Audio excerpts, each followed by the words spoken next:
A professional plumber by day, Shawn Farmer and his wife Tiffany of Bowie, Texas, went all in as first-time racehorse owners in 2020 with the help of trainer JR Caldwell. Wasting no time, the Farmers have built a stable of 12 horses, mostly Texas-breds, and they're in a partner venture with 4 additional horses. All of Farmers' horses are trained by Caldwell.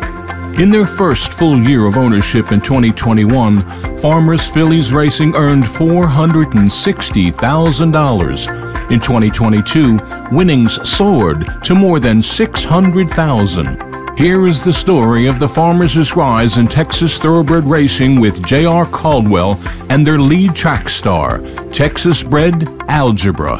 Hi, I'm Shawn Farmer with Farmers Fillies, here with Algebra, one of our horses trained by JR Caldwell. It's just something I've always been interested in. I reached out to Lone Star Racing Club and got involved in that. I wasn't able to attend any of the events. Got JR's number from them, reached out to him directly, told him what I was interested in. He introduced me to another group, and then from there we decided to start Farmers Fillies Racing and take on as many horses as we could. I came across JR. Actually, I grew up when Lone Star opened up. I was going there, making bets. I saw this JR Caldwell was always up there. I really thought he was an old man, but turns out he's not much older than me. So, you know, I know Steve Asmussen gets all the credit, but he has a lot more horses. And the Lone Star Racing Club, that JR was the trainer for that. And so that's how I really got introduced to him. I didn't do a lot of research as far as trying to get into the club or anything like that. I just saw it and got on there. It's turned out to be a great relationship, I think. We probably get along better than a lot of owners and trainers do, because I let him do his job. He has a job of training and making the decisions on where to put these horses, and 58 wins later, I think he's done a pretty good job.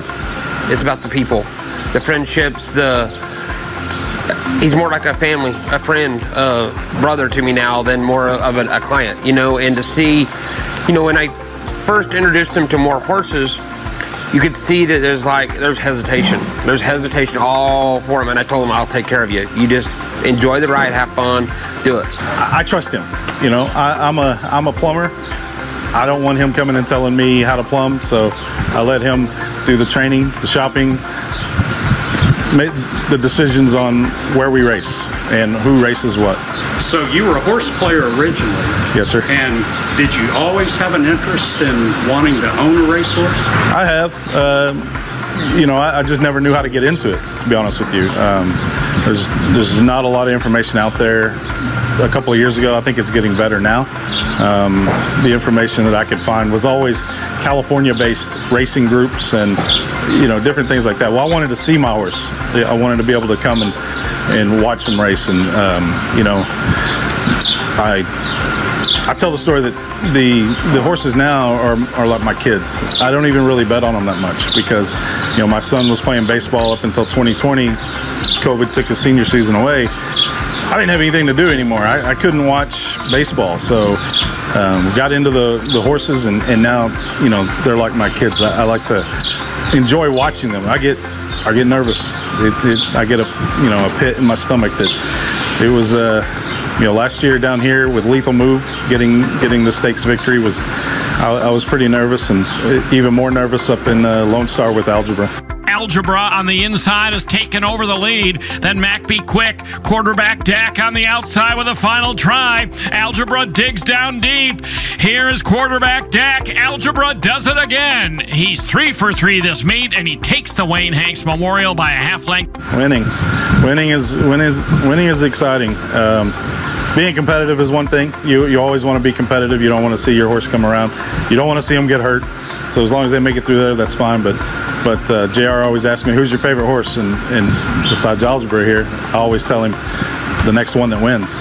That's my favorite horse. They want to win. They love to win. His wife was probably telling him, no, don't buy a racehorse. And now she's like, we bought another one, great. You know, she's all enthused. The money and all that and the wins is all great, but seeing them bring their family together, them to have fun and then to enjoy it as a sport as we do, that's probably more special than anything anymore. So I had a client in Oklahoma that wanted to get a Texas-bred, and he said, find me a good Texas-bred. So this horse had run for $15,000. We tried to claim him and got outshook.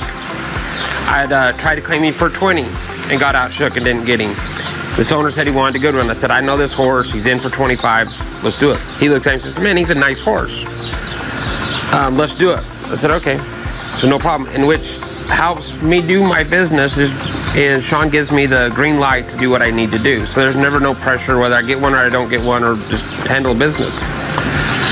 This owner comes to the morning of the race and says, hey, we still good? And he goes, man, I just bought an Oklahoma bred. I'm not sure how I'm gonna make, we're gonna make money with him. I'm gonna pass. I'm like, okay, no problem. I'm like, Shawn lets me do what I want, so I'm gonna claim him for Shawn. Farmer's Fillies, no problem.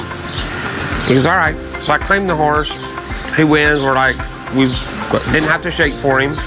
I got him. We brought him to Houston, got him ready. First time I might be lying here, but I think the first time he's went 2 turns. I ran him in an allowance race and he wins an allowance race.